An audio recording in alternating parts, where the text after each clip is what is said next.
എല്ലാവർക്കും റോസസ് കിച്ചണിലേക്ക് സ്വാഗതം. ഇന്ന് ഞാൻ ഉണ്ടാക്കാൻ പോകുന്നത് ബീഫ് കട്ട്ലേറ്റ് ആണ്.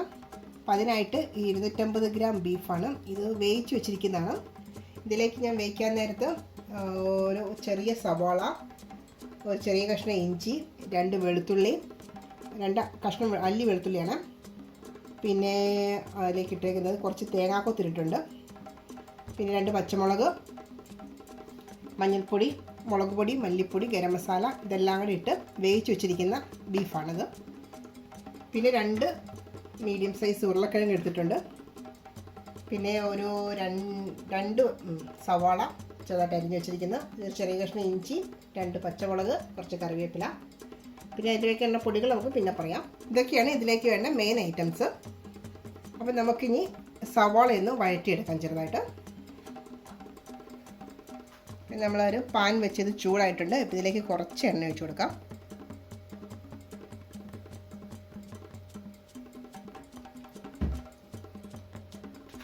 നമ്മൾ കുറച്ച് എണ്ണയത് ഒഴിക്കുന്നുള്ളൂ. എണ്ണ കൂടി പോയിട്ടുണ്ടെങ്കിൽ നമുക്ക് കട്ട്ലേറ്റ് ഉണ്ടാക്കുമ്പോഴത്തേക്കിന് അത് നമുക്ക് ഷേപ്പ് ചെയ്യാനൊക്കെ ഇച്ചിരി ബുദ്ധിമുട്ടാണ്.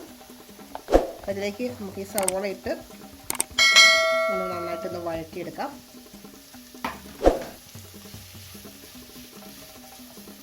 ഈ സവാളയ്ക്ക് ആവശ്യമായ കുറച്ച് ഉപ്പും കൂടി ഇട്ട് കൊടുക്കാം.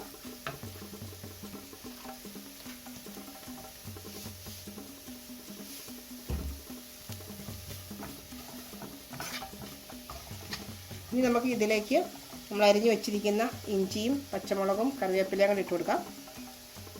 ഇതിവിടെ കിടന്ന് വഴുന്ന സമയം കൊണ്ട് നമുക്ക് നമ്മുടെ ഇറച്ചി ഒന്ന് പൊടിച്ചെടുക്കാം.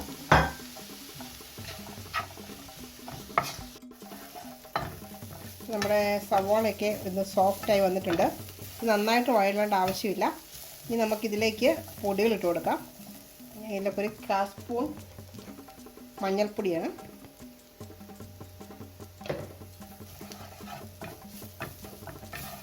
ഇനി ഇതിലേക്ക് നമുക്കൊരു 1/4 സ്പൂണോളം തന്നെ ഗരം മസാല,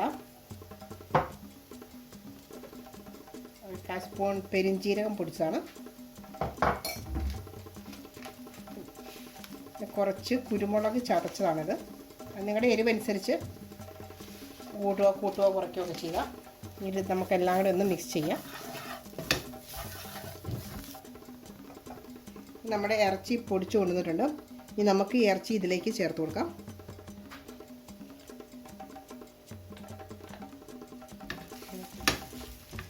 ഇത് നന്നായിട്ടൊന്ന് ഈ സവാളയായിട്ടൊന്ന് മിക്സ് ചെയ്തെടുക്കാം.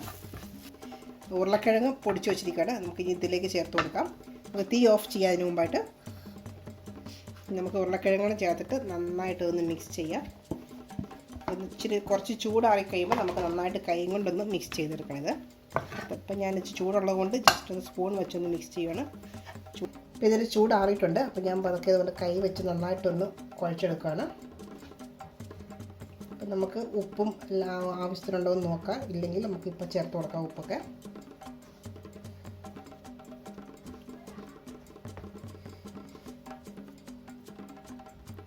ഇനി നമുക്കിത് ഓരോ ഷേപ്പാക്കി എടുക്കാം.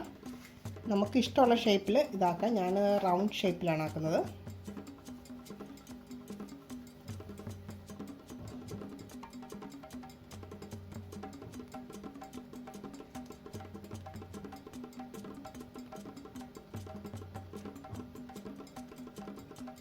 ഇതുപോലെ എല്ലാം ഒന്ന് ഷേപ്പാക്കി എടുക്കാം. അപ്പം നമ്മുടെ കട്ട്ലേറ്റ് എല്ലാം ഷേപ്പാക്കി വെച്ചിട്ടുണ്ട്. ഇനി നമുക്കിത് ഫ്രൈ ചെയ്തെടുക്കണം. അതിനായിട്ട് ഞാൻ 2 മുട്ട എടുത്തിട്ടുണ്ട്. അതിനകത്തേക്ക് ഞാൻ 1 സ്പൂൺ കോൺഫ്ലോർ ഇട്ടിട്ടുണ്ട്. അത് വേണമെങ്കിൽ ഇട്ടാൽ മതി. ഇത് പൊടിയാതിരിക്കാൻ വേണ്ടിയിട്ടാണ് ഞാൻ ഒരു സ്പൂൺ കോൺഫ്ലോർ ചേർത്തിരിക്കുന്നത്. പിന്നെ വേണ്ടത് ബ്രെഡ് ക്രംസ് ആണ്. നമുക്ക് ഈ ഓരോ കട്ട്ലേറ്റ് എടുത്ത് മുട്ടയിൽ മുക്കിയിട്ട് പിന്നെ ബ്രെഡ് ക്രംസിൽ മുക്കി ഫ്രൈ ചെയ്തെടുക്കാം. നമുക്കിത് ഓരോന്നെടുത്തിട്ട് മുട്ടയിൽ മുക്കിയിട്ട് പിന്നെ നമുക്ക് ബ്രെഡ് ക്രംസിനകത്ത് ഇട്ടൊന്ന് നന്നായിട്ടൊന്ന് കവർ ചെയ്തിട്ട് ഞാൻ എണ്ണ ചൂടാക്കാൻ വെച്ചിട്ടുണ്ട്. നമുക്കിനി അതിലേക്ക് ഇട്ട് കൊടുക്കാം. ഞാൻ തീ ലോയിലാണ് വെച്ചിരിക്കുന്നത്, അല്ലെങ്കിൽ അത് പെട്ടെന്ന് കരിഞ്ഞു പോകും. അതുകൊണ്ടാണ്. ഇതുപോലെ നമുക്ക് ഓരോന്നും ഇട്ട് ഫ്രൈ ചെയ്തെടുക്കാം.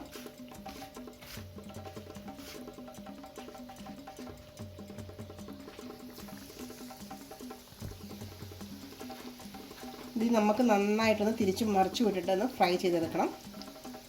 തീ ഒത്തിരിയും കൂട്ടരുത്, കൂട്ടിയത് പെട്ടെന്ന് കരിഞ്ഞു പോകും. ഇത് ഒരു സൈഡ് ഏകദേശം ആയിട്ടുണ്ട്. നമുക്കിനി ഒന്ന് മറിച്ചിട്ട് കൊടുക്കാം.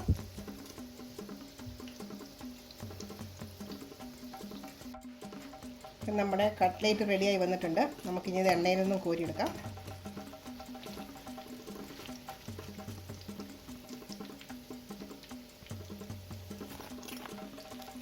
ഇതുപോലെ ബാക്കിയുള്ളതും കൂടി ഫ്രൈ ചെയ്തെടുക്കാം. നമ്മുടെ കട്ട്ലേറ്റ് റെഡി ആയിട്ടുണ്ട്. അതിൻ്റെ കൂട്ടത്തിൽ ഞാൻ കഴിക്കാൻ അത് കൂടെ എടുത്തിരിക്കുന്നത് സർലാസ് ആണ്. അല്ലെങ്കിൽ നമുക്ക് കച്ചപ്പാണെങ്കിലും കൂട്ടി കഴിക്കാം. എല്ലാവരും ഒന്ന് ട്രൈ ചെയ്ത് നോക്കുക. ഇഷ്ടമായാൽ ചാനൽ സബ്സ്ക്രൈബ് ചെയ്യാനും ലൈക്ക് ചെയ്യാനും മറക്കരുത്.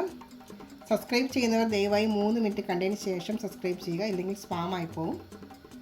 അപ്പോൾ മറ്റൊരു വീഡിയോയുമായി കാണുമ്പോഴേക്കും ബായ്.